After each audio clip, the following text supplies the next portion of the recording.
Hi guys, welcome back to my channel. If you're new here, hi, my name is Larki. I make lifestyle and true crime videos.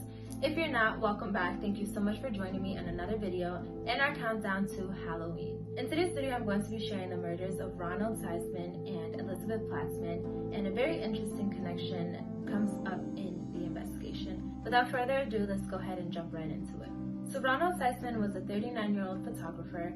He had an apartment in the Greenwich neighborhood of Manhattan, which he operated two photography business out of, and they were both pretty successful. Meanwhile, Elizabeth Platzman was a 20-year-old art student, and she studied at Smith College in Northampton, Massachusetts. The two had met a few weeks before the murders, and despite their huge age difference, they hit it off. On Halloween night of 1981, Elizabeth and Ronald were hanging out in Ronald's apartment. They were drinking wine and having a bit of an impromptu photo shoot. Elizabeth had plans to go visit her parents in Massachusetts the next day, so they were pretty much just enjoying each other's company and they weren't expecting any visitors.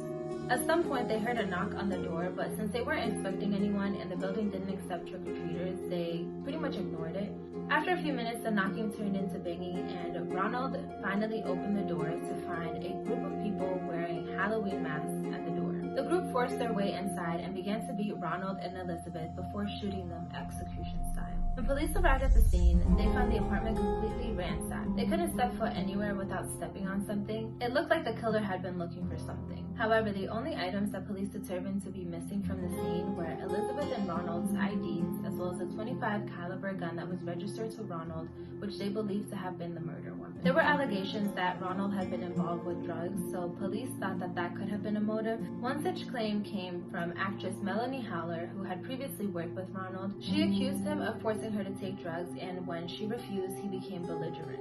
However, the case was later dropped when Howler declined to cooperate with investigators. And shortly after this, Howler actually made another accusation as a film producer. She claimed that he forced her to take drugs, but the charges for this case were also dropped. Very early in the investigation, it took an interesting turn when police got a call from an informant who told them that he knew someone who had predicted the murder weeks before it happened. The informant said the prediction came from none other than David Berkowitz, also known as the son of Sam killer. If you're unfamiliar with who the son of Sam killer was, then not to worry. I made a whole video on him, which I'll link in one of the cards right here so you guys can go check that out. According to the informant, Berkowitz told him that his cult was going to perform a ritual killing at a residence near Greenwich Village.